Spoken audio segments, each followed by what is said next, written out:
नारायण। इस वीडियो के लिए मैंने महाभारत से फिर से विदुर नीति से एक सुंदर सिद्धांत लिया है जिसकी हम यहाँ पर चर्चा करेंगे। बहुत सुंदर सिद्धांत है और विदुर नीति जो है वह महात्मा विदुर और महाराज धृतराष्ट्र के बीच का बड़ा संवाद है, जो विदुर नीति के नाम से बहुत ही प्रख्यात है और बहुत ही सुंदर रत्न ये हमको प्राप्त है महाभारत के माध्यम से। हमको इसको केवल विदुर तक सीमित नहीं रखना है। विदुर जो है वह स्वयं धर्मराज यमदेव के अवतार है और थे, तो इसको हमको यही समझना है कि धर्मराज स्वयं यहाँ पर आकर के हमको उपदेश दे रहे हैं विदुर जी के शरीर में रहते हुए। तो ये स्वयं डायरेक्टली यमदेव का ही उपदेश हमको मानना है। तो ये सिद्धांत और ये नीति विदुर महाराज कहते हैं धृतराष्ट्र को कि मनुष्य को कभी भी ये 6 गुण के त्याग नहीं करने हैं, कभी भी नहीं करने हैं।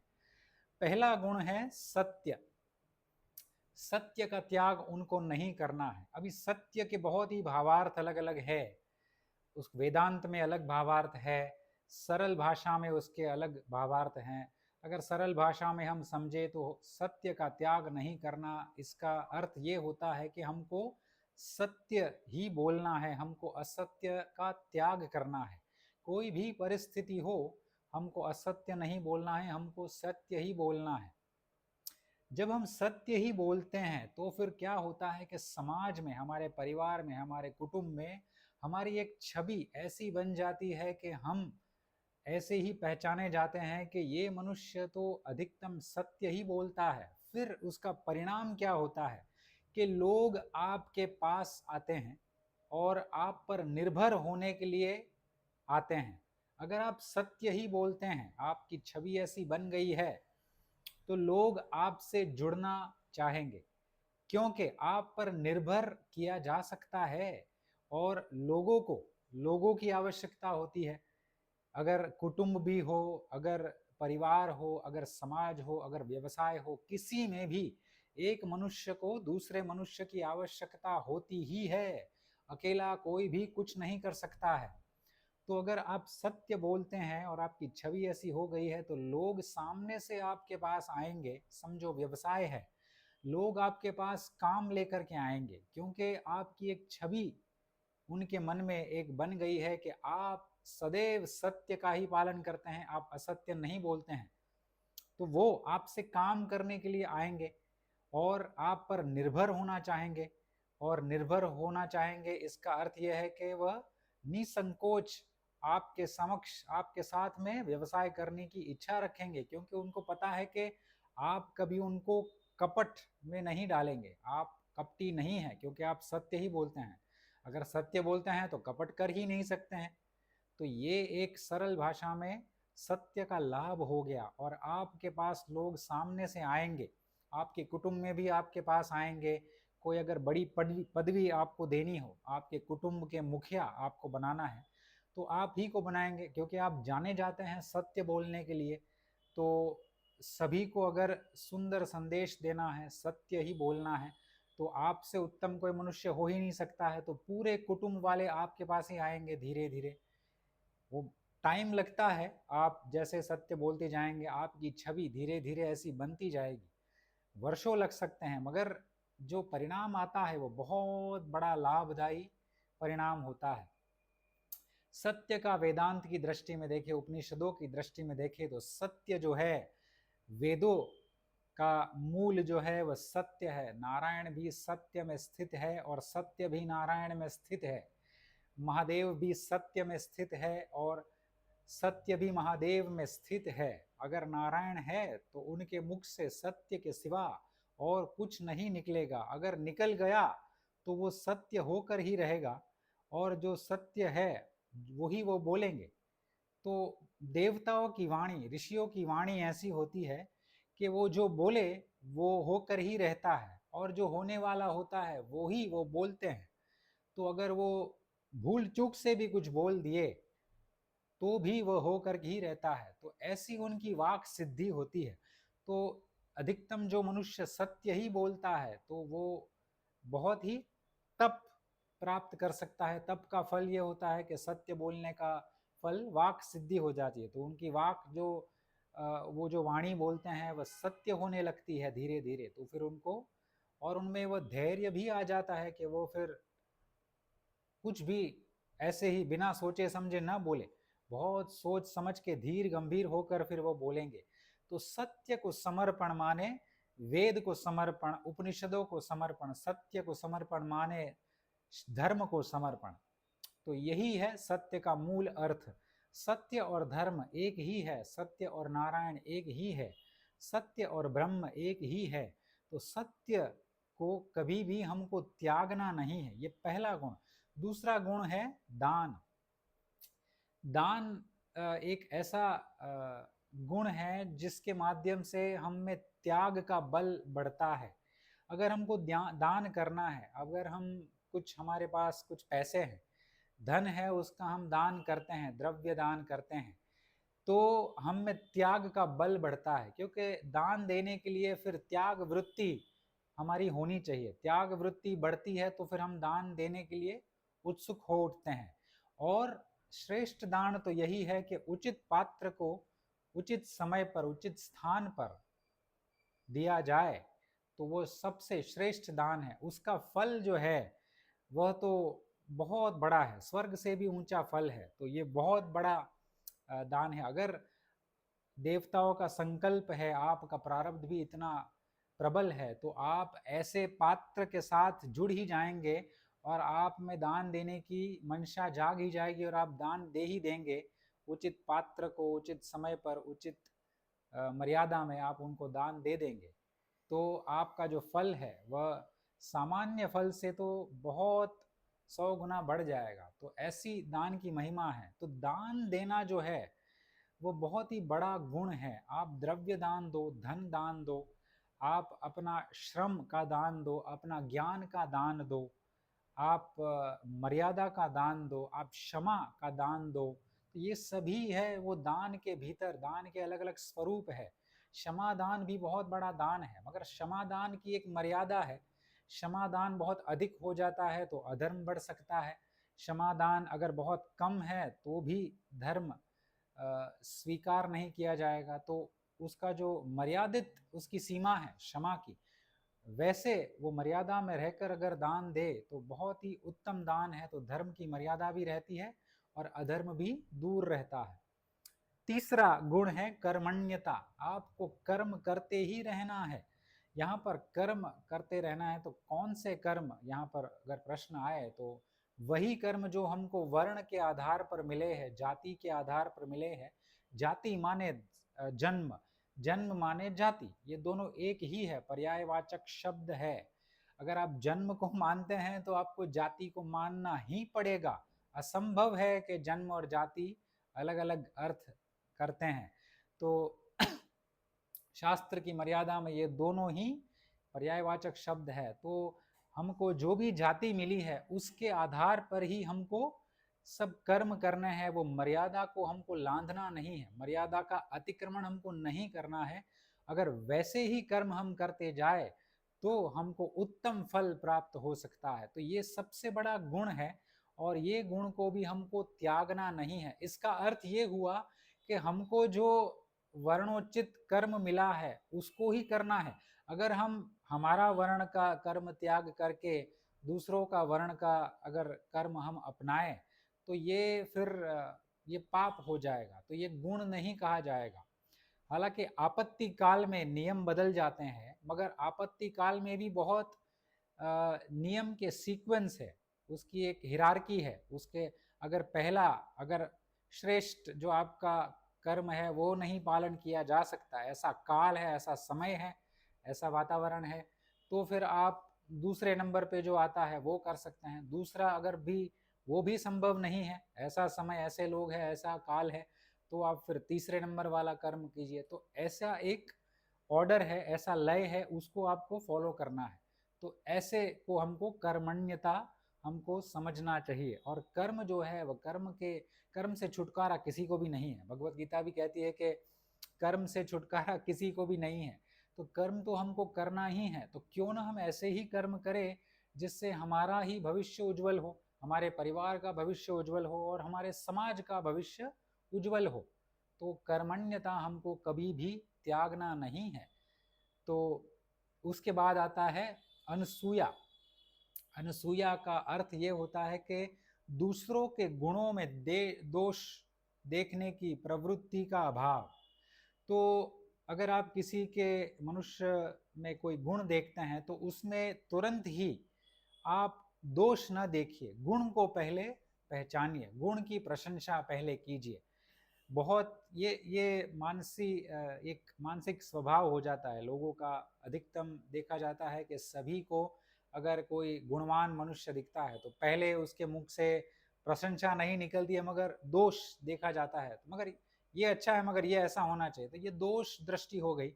तो अनसूया का अर्थ है दूसरों के गुण को हम धारण करें, दूसरों के गुणों में दोष जो है वह न देखें, दोष का हम तिरस्कार करें, हो उसको हम देखें मगर हम उसको कहे नहीं। हालांकि ये जो होता है, ये जो नियम है वह उसके समय और स्थान के आधार पर इसका पालन होना चाहिए। जैसे एक पति पत्नी साथ में रह रहे हैं तो उसको, पति को फिर पत्नी के भीतर के जो दोष है उसको शांति से समझाना है। माता पिता को अपने संतान के भीतर गुण है मगर गुण में जो दोष है उसको दोष को समझाना है ताकि वह दोष से दूर हो सके और गुण और प्रगाढ़ बन के आ जाए, गुण बहुत ही प्रबल हो जाए, तो फिर उनका भविष्य उज्जवल हो सकता है। और गुरु एक शिष्य के भीतर गुण तो देखे मगर दोष भी देखे और दोष को वो निकाल बाहर करे, दोष को उसको दिखाए और उसको फिर हटाने का प्रयास करे। तो ये जो मर्यादा वाली जो दोष दृष्टि है उसमें दोष देखना निकालना मान्य है। मगर एक जनरल रूल होता है कि हम व्यवहार में है, किसी में हम कुटुंब में है, हमारे परिवार जन है, हमारे मित्र है, हमारे व्यवसाय में है, अगर हमको बहुत ही कुछ लेना देना नहीं है, हमको पहली बार मिले हैं या दूसरी बार मिले हैं, तो हम केवल उनके गुण ग्रहण करें मगर तुरंत ही उसके दोष पर कूद ना पड़े। अगर मित्र है, बहुत प्रगाढ़ मित्रता हो गई है, फिर हम कहे तो थोड़ा उचित लगता है। मगर किसी को भी पहले अगर हम मिलते हैं तो उसको गुण अगर हम देखते हैं तो फिर उसमें दोष तुरंत ना देखे और दोष का उल्लेख भी ना करे, उसकी गुण की प्रशंसा ही करे। और अगर जब गुण की प्रशंसा की जाती है तभी वह आपके निकट आते हैं और फिर धीरे धीरे फिर आप अगर मित्रता और बढ़ जाती है, प्रेम और स्नेह बढ़ जाता है, फिर आप उनको शांति से सरलता से उनको समझा सकते हैं कि अगर आप ये दोष दूर करें तो आपका जो गुण है बहुत ही सूर्य के समान और निखर के आएगा, तो आपका लाभदायी जीवन हो सकता है। तो ऐसे सुंदर भाषा में समझा सकते हैं। ये हो गया चौथा गुण। पांचवा गुण आता है क्षमा।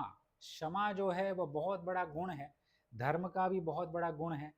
तो क्षमा यहाँ पर अगर हम देखें, युधिष्ठिर बहुत सुंदर संवाद में कहते हैं द्रौपदी को कि क्षमा से ही तो ये पूरा विश्व चल रहा है, सभी जीव एक दूसरे के साथ रह रहे हैं। सभी जीव माने उसमें कीड़े मकोड़े भी आ गए, सभी पशु पक्षी आ गए। अगर हम क्षमाशील न हो तो फिर हम एक दूसरे को मार ही देंगे। अगर क्षमाशील न हो तो पिता पुत्र को मार देंगे, पुत्र पिता को मार देंगे, भाई भाई को मार देंगे और बहन बहन को मार देंगे, मित्र मित्र को मार देंगे। तो क्षमा बहुत बड़ा गुण है। क्षमा है इसीलिए तो हम सब साथ मिलकर आगे बढ़ रहे हैं। अभी तक हम यहाँ कर अगर पहुँचे हैं तो क्षमा के आधार पर ही पहुँचे हैं। मगर ऐसा नहीं है कि क्षमा इतनी बढ़ जाए कि फिर अधर्म अपना झंडा गाड़ दे, क्योंकि अधर्म है वह क्षमाशीलता से ही धीरे धीरे बढ़ता है। अगर हम अधर्म को क्षमा करते चले गए तो फिर अधर्म बढ़ ही जाएगा। तो क्षमा की जो मर्यादा है उसके भीतर वाली जो क्षमा है वो बहुत उत्तम क्षमा मानी जाती है। तो उसको ये पहचानना तक कहाँ तक क्षमाशील होना व्यवहारिक है, अच्छा है, हमारे और समाज के लिए अच्छा है, और कहाँ से हमको क्षमा नहीं देनी है किसी को। तो वो जो बीच की जो जो लाइन है, जो ट्रांसपेरेंट लाइन है, लकीर है, तो उसको हमको पहचानना है और वो बहुत ही सूक्ष्म बुद्धि से हमको उसको पहचानना है। तो ये हमको शास्त्र के माध्यम से पता चलता है कि कहाँ तक हमको क्षमाशील रहकर जीवन जीना है और कहाँ से फिर हमको क्षमा का त्याग करना है और फिर हमको दंड भी देना है। जिसको दंड देना चाहिए उसको फिर दंड देना होगा, नहीं तो फिर अधर्म और बढ़ता जाएगा। तो क्षमा एक बहुत बड़ा गुण है, मगर गुण की भी एक मर्यादा है। धर्म की सीमा के अंदर जो गुण का अगर हम प्रादुर्भाव करें, हम उसको दिखाएं, तो फिर वह क्षमा उत्तम क्षमा है। तो उसी से बहुत बड़े काम हो सकते हैं। घर में भी अगर हम 5 जन रहते हैं, 4 जन रहते हैं या 10 जन रहते हैं, तो आप देखेंगे कि सभी के विचार नहीं मिलते हैं, तो सभी फिर भी साथ में रहते हैं। तो उसका एक ही कारण है कि सभी लोग में थोड़ी थोड़ी क्षमा होती है कि भाई मैं अपने भाई से या बहन से कुछ मेरे विचार नहीं मिलते हैं, मगर हम लोग क्षमाशील हैं। ठीक है, आपके विचार ऐसे हैं, मेरे विचार ऐसे हैं, चलो इसको हम बाद में डिस्कस करेंगे, मगर तब तक हम साथ में रहते हैं। तो जब मनभेद होता है, मतभेद होता है, तो हम उसको थोड़ा सा तिरस्कार कर देते हैं, मगर साथ में रहते हैं तो इसमें फिर हम केवल एक दूसरे के गुण अगर देखें, दोष न देखें, तो फिर ये संभव हो जाता है कि हम लंबे समय तक साथ में रह सकते हैं। और जब अवसर मिले, उचित स्थान, उचित समय, उचित भाव अगर ऐसे हो, उचित वातावरण भी ऐसा हो कि हम उनको दोष उनके धीरे से उनको बताए, तो फिर वह शांति से समझ के फिर वह अपने आप ही दोष को दूर कर देंगे। तो समय और स्थान का बहुत बड़ा महत्व है धर्मशास्त्र में। तो क्षमा यहाँ पर बहुत बड़ा गुण विदुर जी ने कहा है। और लास्ट वाला जो गुण है वह है धैर्य। धैर्य भी बहुत बड़ा गुण है, पेशेंस जिसको कहते हैं। हमको हर एक कार्य में धैर्य रखना है। राम भगवान ने 14 वर्षों तक धैर्य रखा और फिर उनका जीवन कैसे रहा हम सबको पता है। पांडवों ने भी 13 वर्षों का वनवास भोगा और उसके बाद उनको कैसा जीवन मिला वो भी हमको पता है। तो वह इतने वनवासों का, इतने वनवास, इतने वर्ष, एक दशक से भी ऊपर उन्होंने इतने वर्षों तक कंदमूल पे जिए, वन में जिए, बहुत कठोर परिश्रम किया उन्होंने। क्योंकि वन में जीना बहुत हमको केवल यहाँ पर पढ़ने से लगता है कि कदाचित सरल होगा, मगर नहीं। अगर हम वन में जाएंगे तो हमको पता चलेगा कि बहुत कठिन है ऐसे कंदमूल पर जीना। वहाँ पर कोई भी जानवर आ सकते हैं, कीड़े मकोड़े छोटे होते हैं, उससे छुटकारा नहीं है। और सदैव भय लगा रहता है कि कोई भेड़िया आकर हमें खा ना जाए, हमारे प्रियजन को खा ना जाए। तो बहुत कठिन होता है, मगर हम उन्होंने इतना धैर्य रखा और फिर उनका जो धैर्य का फल मिला और उनकी जो कीर्ति इतनी बढ़ गई कि हम उनके जीवन से आज भी सीख रहे हैं। और वर्षों वर्षों तक, मैं तो कहता हूँ युगों युगों के बाद भी भगवान श्री राम की अमर गाथा सुनाई जाएगी। कोई अंबानी अदानी को याद नहीं रखेगा, मगर भगवान राम को सदैव याद रखा जाएगा, क्योंकि उन्होंने ही कीर्ति प्राप्त की है, उन्होंने ही यश कमाया है। तो धर्म के माध्यम से ही यश कमाया जाता है। और उनका बहुत बड़ा गुण था धैर्य। भगवान श्री राम का बहुत बड़ा धैर्य वाला गुण था। 14 वर्षों तक उन्होंने धैर्य रखा। माता सीता का अपहरण हो गया, फिर भी उन्होंने धैर्य रखा। उनको माता सीता की खोज आरंभ करना था, फिर भी 4 महीने जो चातुर्मास से होते हैं, जो वर्षा ऋतु है, उनमें भी उन्होंने धैर्य रखा। तो आप समझिए कि कितनी पराकाष्ठा होगी धैर्य की। उन्होंने धर्म के नियम का पालन किया, उल्लंघन नहीं किया। शास्त्र से तो वो भी बंधे हुए थे, और हम यहाँ पर शास्त्र का कोई आदर नहीं रखते, मान नहीं रखते हैं। जबकि भगवान श्री राम भी कहते हैं रामायण में कि शास्त्र से तो हम भी बंधे हुए हैं, मैं स्वयं भी बंधा हुआ हूँ, मैं भी शास्त्र के ऊपर नहीं हूँ। तो ये भगवान राम के वचन थे वाली को मारने के समय। तो ये हमको देखना है कि कितना धैर्य रखा और धैर्य का फल उनको कैसे मिला। हम सुदामा की कथा देखें, हम सावित्री सत्यवान की कथा देखें, हम नल दमयंती की कथा देखें, तो कितने कठोर परिश्रम उन्होंने किया और फिर धैर्य रखने के बाद धर्म का त्याग नहीं किया और धैर्य रखा। इसीलिए उनकी कीर्ति, उनका यश इतना बढ़ गया कि आज भी हम उनके जीवन काल से, उनके एक उदाहरण से हम सब सीखते हैं। हमें बड़ी बड़ी सीख मिलती है, प्रेरणा मिलती है। हम जब भी उदास होते हैं हमारे जीवन में, तो ऐसी एक कथा हमें याद आती है और हमको प्रेरणा देती है, और फिर हम फिर से कर्म करने के लिए सज्ज हो जाते हैं, हमारा दुख दोष दूर हो जाता है। तो बहुत सुंदर विदुर महाराज ने ये 6 गुण कहे हैं। पहला गुण है सत्य, दूसरा दान, तीसरा है कर्मण्यता, चौथा है अनसूया, पांचवा है क्षमा, छठा है धैर्य। तो ये 6 गुण मनुष्य को कभी भी इसका त्याग नहीं करना है और इसका सदैव पालन करना है। इसके पालन से क्या होगा कि हमारी कीर्ति, हमारा यश, हमारा वैभव, ऐश्वर्य सब कुछ बढ़ेगा। हम धर्म कमाएंगे, अधर्म को कुचल देंगे और हमारा विवेक इतना तीव्र हो जाएगा कि हम बहुत ही प्रगाढ़ ज्ञानी बनते जाएंगे और बहुत ही विद्वान बनते जाएंगे। हमारी ख्याति बहुत समय तक रह सकती है, बढ़ सकती है। तो ये सुंदर नीति का हमने आज इसकी चर्चा की। अगर ऐसे ही आपको सुंदर वीडियोस यहाँ पर जो मैं लेके आता हूँ भिन्न भिन्न शास्त्रों के माध्यम से, ऐसे अगर आपको वीडियोस पसंद है, ज्ञान वाले वीडियोस है, स्टोरीज है, तो आप मेरे चैनल को सब्सक्राइब कर सकते हैं। गोवर्धन मठ नाम की एक सुंदर चैनल है यूट्यूब पर, उसको आप अवश्य सब्सक्राइब कीजिएगा। वहाँ पर आपको धर्म, राष्ट्र, अध्यात्म तीनों से लगता हुआ आपको संपूर्ण ज्ञान मिलेगा। अगर वो ज्ञान आप सुनते हैं, अपने जीवन में उतारते हैं, तो आपका कल्याण अवश्य आरंभ हो जाएगा। शिव शंकर प्रलयंकर।